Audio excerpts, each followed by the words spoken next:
everybody. I decided to pop on for just a little bit this afternoon.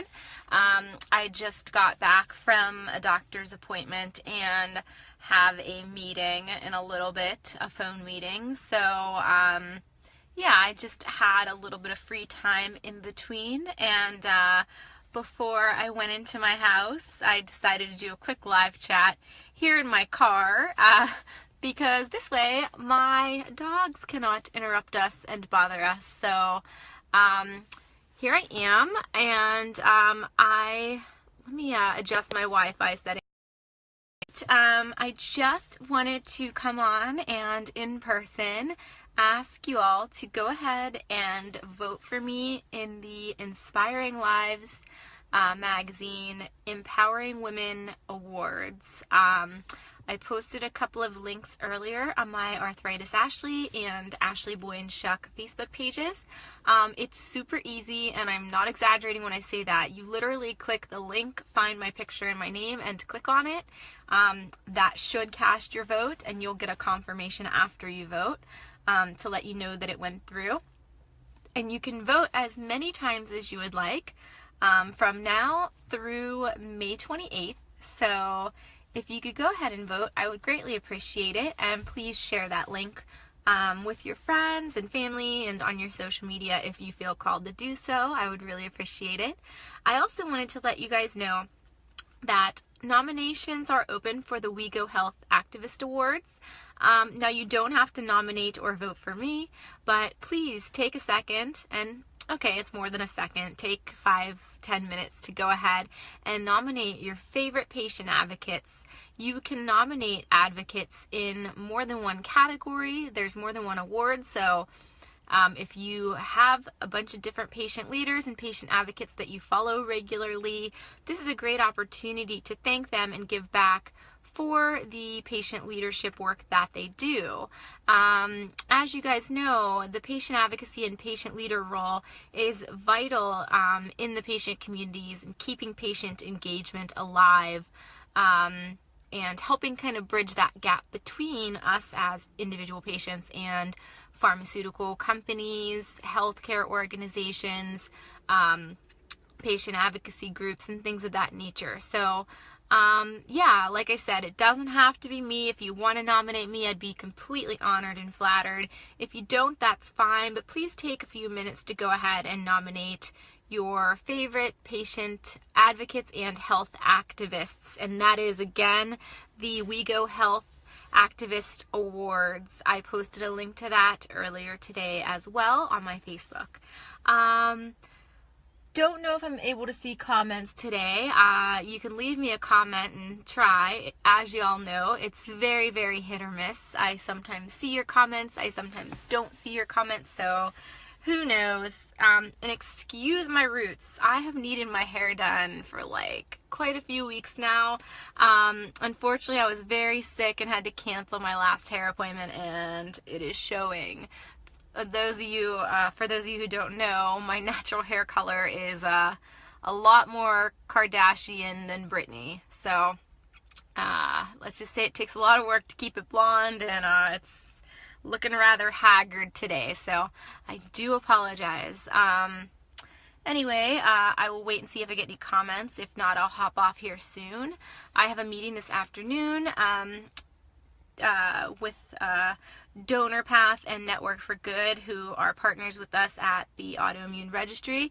I'm going to try to talk to them about some great new ways to raise money for the Autoimmune Registry. For those of you who don't know, that's a 501c3 certified nonprofit dedicated to becoming a hub for autoimmune research and connecting patients with clinical trials and kind of aggregating data relating to autoimmune diseases, trying to figure out the prevalence of those diseases, and what kind of symptoms overlap and things of that nature. So if you haven't already signed up for the Autoimmune Registry, please do. It's free and it's easy. You go to autoimmuneregistry.org and click Join Our Registry, and you fill out a quick survey, and you are then a member of the registry. You can also donate on there at autoimmuneregistry.org. Any donation, big or small, helps. sharing the link to get other people to sign up or donate helps. Yeah, we'll see what else I learn on this call today. Nothing else is really new. I just got back from the eye doctor. I have to meet with a surgeon about an issue I'm having with my tear duct. We don't know if it's relating to my RA or Sjogren's or not. But yeah, I may have to have surgery on my eyelid and tear duct. Because what else is new? I always need medical procedures done. So don't know when I'm going to schedule that, but that'll be fun. And I talked with my doctor about LASIK. I might not be a candidate, not just because of the RA, but also because I have blind spots in my eyes, permanent macular damage caused by Plaquenil, which is one of the milder rheumatoid arthritis drugs that I took as a kid, and unfortunately I got a very rare side effect called bullseye maculopathy, and yeah, that probably is going to hurt my chances of getting LASIK done. I really wanted to get LASIK, or PRK, I think it's called. It's another type of eye surgery, laser surgery. Unfortunately, I'm kind of let down because I don't think that's going to happen. I wish that it could, because glasses and contacts are not conducive to some of my hobbies and interests. They make looking through a telescope or binoculars very difficult. For those of you who don't know, I'm interested in astronomy and bird watching, and I'm starting to get interested in photography. And when you have blind spots in your vision, or you're constantly having to worry about your contacts hurting you, or you're wearing glasses, that can really hinder certain hobbies like that. So it's really disappointing that I might not qualify for laser eye surgery. However, I'm not completely discouraged yet, because he said there's still a chance. He's going to personally call the laser vision place and tell them about my case and see if maybe it's worth having a consultation. So fingers crossed.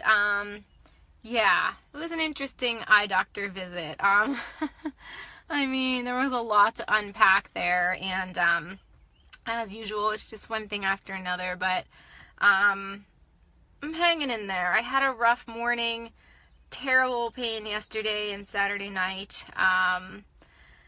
Still hurting a lot. I'm having really bad neck and back spasms. Luckily gonna go to the chiropractor tomorrow. I'm hoping he can help.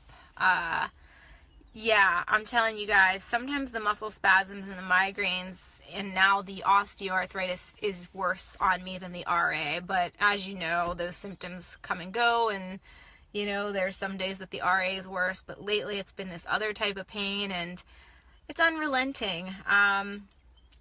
Yeah, so trying to keep my head up and stay positive. I had a really productive week last week despite not feeling great, and hoping to do the same this week. I'm really excited about a new fiction book I'm working on. I'm really excited about hopefully doing some patient expert work with WeGo Health. I'm super flattered and grateful for the award nomination for the Empowered Women in Business Awards, and I'm very curious to see if anyone nominates me for a WeGo Health Patient Activist Awards. So lots of good stuff going on. But yeah, as usual, it's not easy to live in pain, and definitely have been in pain lately and constantly reminded of the things that illness, you know, makes a little harder for me. And I'm sure so many of you can relate to that sentiment. But my philosophy, and I'm hoping that many of you agree with this, is that we can't focus on those things. You know, we can't focus on all the things illness takes from us, or all the things that illness prevents us from doing. We should try to not dwell on that. We should try to focus on the things we still have, the things we still can do, and the positive and beautiful things in our life, versus just the bad stuff. And I think that holds true for anyone, whether you're dealing with a medical problem or not. I don't know if anyone's there, but feel free to, I mean, I see that you're there, but I'm not sure if you're leaving comments or not. But feel free to leave a comment. If you have any questions, I'll stick on here a bit longer. I got to vent about one thing before I sign off, and I'm sure some of you can guess what it is. Yeah. So I read an article about the president's proposed budget, and let's just say I hope it does not go through. I hope it doesn't get approved because I don't know how many of you have seen it, but it includes many cuts to Medicare, Medicaid, Social Security disability payments, which is, SSDI, Social Security Disability Insurance. Also CHIP. It has cuts to CHIP, which is the Children's Health Insurance Program for poor children that need health insurance. It's bad. There's cuts to nutrition programs for schools. There's cuts to exercise programs for schools. Obviously, these things are really important. People on disability count on their disability payments. People receiving Medicare and Medicaid need that so they can, have health insurance. Kids need health insurance. I don't care what their socioeconomic status or health status is, or where they live, or who their parents are. Every kid deserves to have health coverage and health care.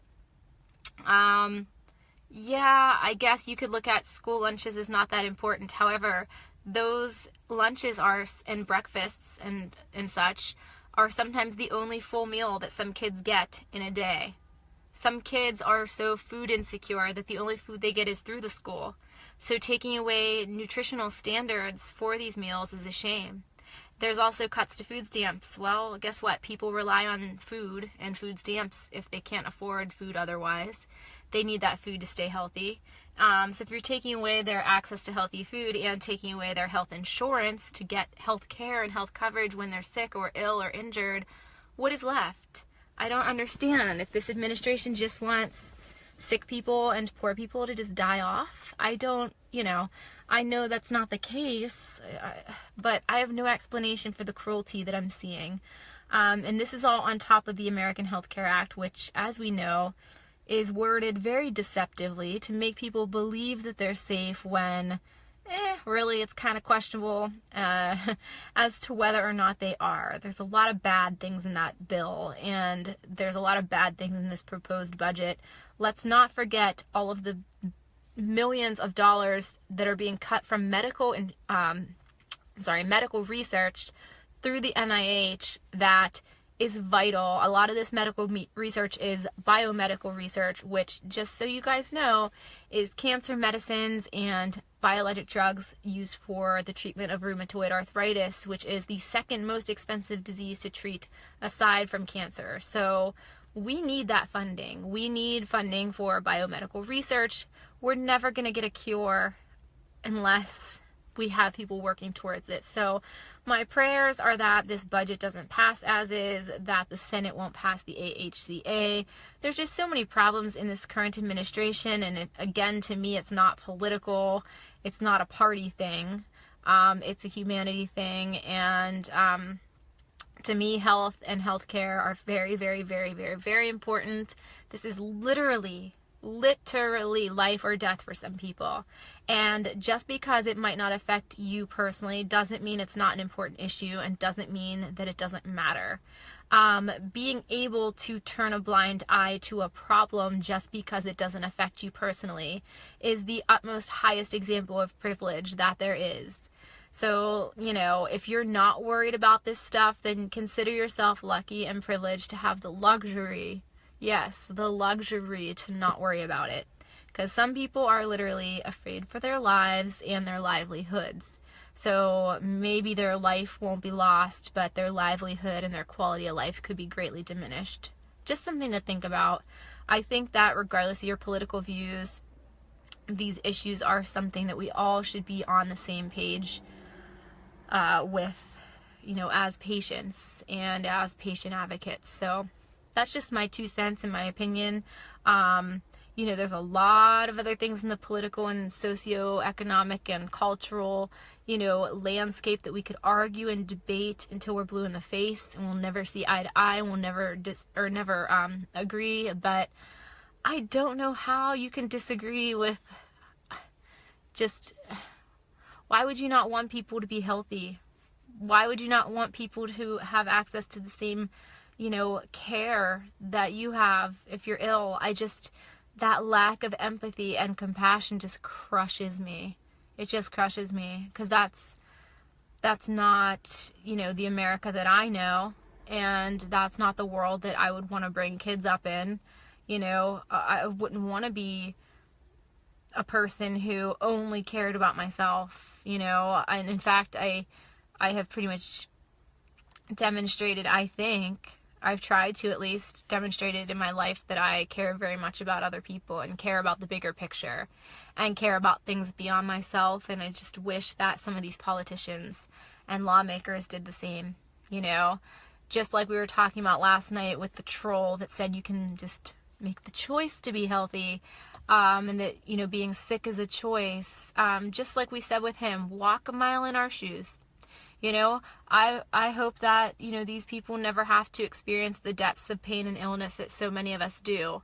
But, if that's what it takes to get them to see how important healthcare coverage is, and how important health and wellness and access to things to protect that health and wellness, and access to possible treatments and cures, if that's what it takes to get them to see the light and see how important it is, then so be it. I would never wish illness upon anybody, but just for one moment, if these guys could, and I say guys because it's largely guys, as we know, unfortunately, but if for one moment they could just walk in our shoes and see what people's lives are like that are different than theirs, they might have a different approach to these things, and I'm luckier than a lot of people, but a lot of people are luckier than me too. And we all have to be mindful of that, we might have it better than someone else, but it doesn't mean we don't have our own problems. Everybody has problems, and so we should be respectful of that. It's a scary state of affairs when nobody's thinking about others and everyone's only concerned with themselves. And I'm hoping and praying that things get better in our political climate, and that people who are sick and disabled are not forgotten or left behind or left out of the equation, because patients with disabilities and chronic illnesses deserve a seat at the table as much as anybody else. And it shouldn't have to do with political party, and it shouldn't have to do with how much money you have or where you live. People are people, humans are humans, and I think that we all have the same basic needs, wants, and desires, but we're not on a level playing field. None of us are, so it's important to try to remember that in our day-to-day interactions, and hopefully some of these politicians will realize that moving forward as well. So that is my hope and my prayer. All right, I'm not seeing any questions or comments. If you left them, I apologize, and I'll respond to them after the fact, because I'm not seeing them live. But yeah, please go vote for me in the Empowering Women Awards. Please go vote, please go nominate your favorite health activists for the We Go Health Awards. Can't remember what else. Yeah, Autoimmune Registry, check it out. Healthline.com, check it out. And feel free to check out my books, of course, and my essential oils. And last thing, I was recently quoted in an article about finding romance with chronic pain. The article is in the U.S. News and World Report, which is a pretty big publication, a pretty wide-reaching website, so that's kind of exciting. So I think I posted that link the other day as well. I will reshare it this evening, and now I have to go get ready for my meeting. So it was nice chatting with you all. I'll keep you posted on my possible tear duct surgery and everything else. And I am wishing you all love and light, health and happiness, and a relatively pain-free evening. If it can be completely pain-free, then I wish you that as well. But if that's not possible, then I hope it is just as pain-free as can be. Thank you all for tuning in, and stay tuned for new posts on my website and my blog coming soon this week.